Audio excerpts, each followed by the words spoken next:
Shalom Bapak Ibu, senjata iman kita kali ini terambil dari Efesus pasal 2 ayat 7 sampai 10. Demikian bunyinya. Sebab karena anugerah kamu diselamatkan oleh iman, itu bukan hasil usahamu, tetapi pemberian Allah.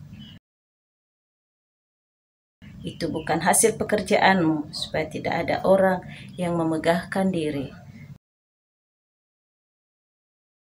Karena kita ini buatan Allah, diciptakan dalam Kristus Yesus untuk melakukan pekerjaan baik yang dipersiapkan Allah sebelumnya.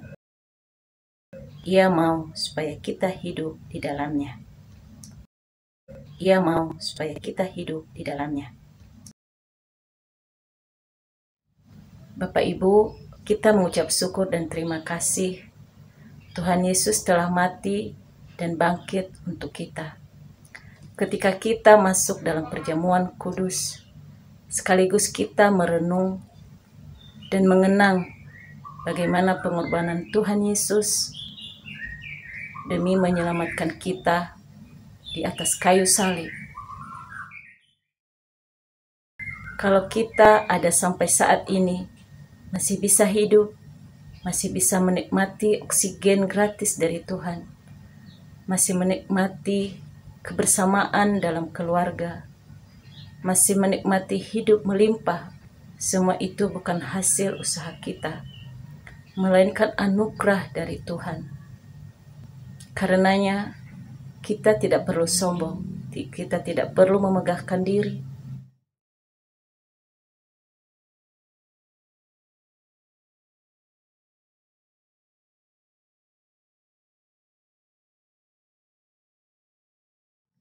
Sebab pernah saya dengar seseorang berkata, saya rajin, makanya saya bisa kaya dan bisa sukses. Juga ada yang berkata, saya rajin olahraga, jaga pola makan, selalu minum vitamin, makanya saya tetap sehat. Firman Tuhan berkata, itu semua anugerah pemberian Tuhan.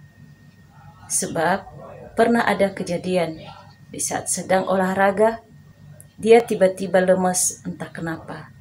Lalu dibawa ke rumah sakit, ternyata sudah meninggal. Dan menjadi tambahan pelayanan kami di rumah duka Tabita.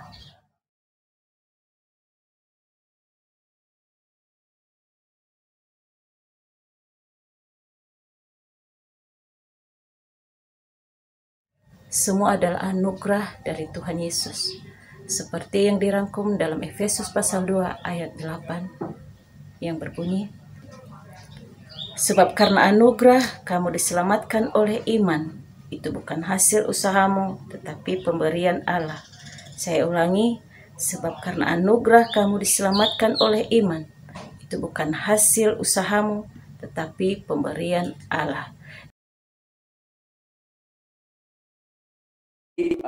Beberapa tahun lalu saya buat festival musik di Papua. 3 hari dengan 12 grup band di seluruh Papua yang mempengaruhi anak muda dengan musiknya. Ada sekitar 10.000 anak muda kumpul 3 hari. Dan saya mau lihat apakah saya bisa menangkan grup band kepada Tuhan. Dan semua fans akan ikut menjadi gereja. Dan berhasil dengan 2. Tapi di situ saya ketemu anak-anak baru namanya anak-anak reggae rasta. Mereka anak-anak yang tidak potong rambut bertahun-tahun, gimbal semua, dan mereka juga idola Bob Marley. Mereka suka musik reggae. Jadi mereka hidup untuk reggae, untuk musik, juga mereka hidup untuk narkoba. Dan semua penyedaran narkoba dari Jayapura sampai Sentani ada di tangan geng ini, geng reggae rasta. Mereka tidak masuk gereja. Kalau mereka masuk gereja, semua orang di gereja akan lari keluar takut. Jadi saya pikir bagaimana saya bisa buat gereja untuk mereka. Jadi saya mulai dekati mereka dan saya tanya, ada di antara kalian ada yang mau belajar Alkitab dengan saya? Ada 2 yang mau. Kenapa mereka mau belajar Alkitab? Karena mereka anak-anak jalanan, tidak punya bapa. Dan saya jadi figur bapa dalam hidup mereka. Dan saya terima mereka apa adanya dan saya tanya, kapan mau belajar Alkitab? Saya datang. Mereka bilang, ya mungkin hari Sabtu siang jam 11.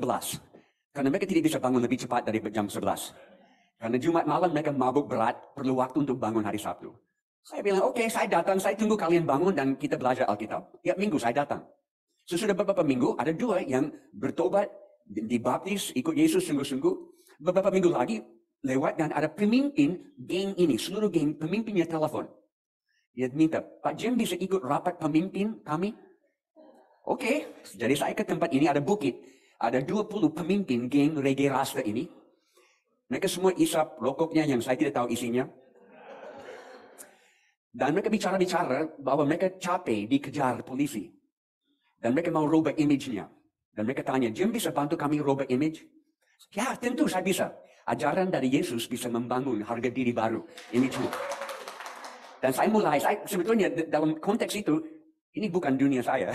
Saya tanya Tuhan, apa ayat yang saya harus bagi dengan mereka? Dan Tuhan kasih satu ayat yang saya mau bagi malam ini. Satu ayat. Dari Efesus pasal 2 ayat 10. Tidak harus tampilkan, saya kutip. Kita buatan Allah, diciptakan dalam Kristus Yesus untuk pekerjaan baik yang Dia siapkan sebelumnya, supaya kita jalan di dalamnya.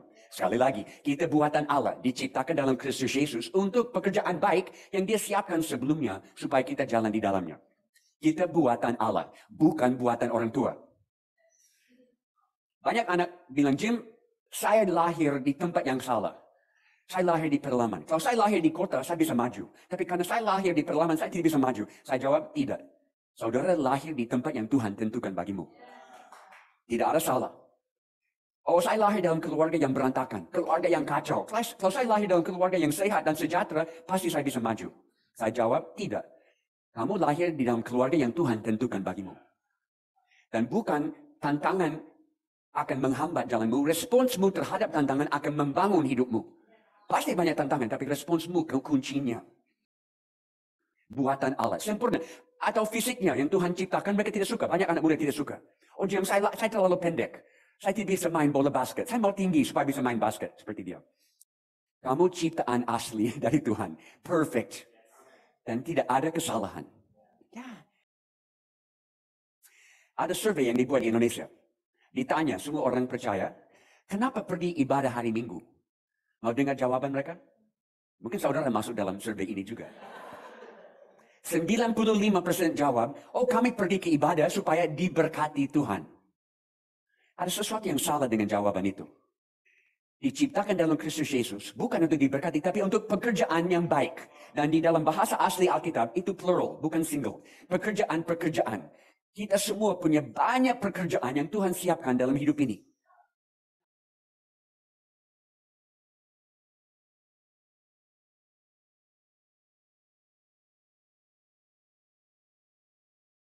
Kembali pada ilustrasi pertama. Saya mau akhir dengan ini. Dengan geng reggae rasta. Saya sharing ini dengan mereka tentang Efesus 2:10. Kamu punya harga dari Tuhan. Kamu di sini karena Tuhan punya purpose dalam hidupmu. Pekerjaan. Jadi saya sharing 20 menit. Saya bagikan mereka 20, kelompok 3. Kalian diskusi apa yang dapat dari firman ini dan mau buat apa. Mereka sharing, mereka kembali. Kami sudah putuskan, Jim, kami akan buat konser di tengah kota, konser gratis. Karena mereka semua musisi, reggae. Mereka akan buat konser gratis. Dan temanya anti-narkoba. Mereka semua pemakai dan hampir semua penyalur. Dan mau buat konser anti-narkoba.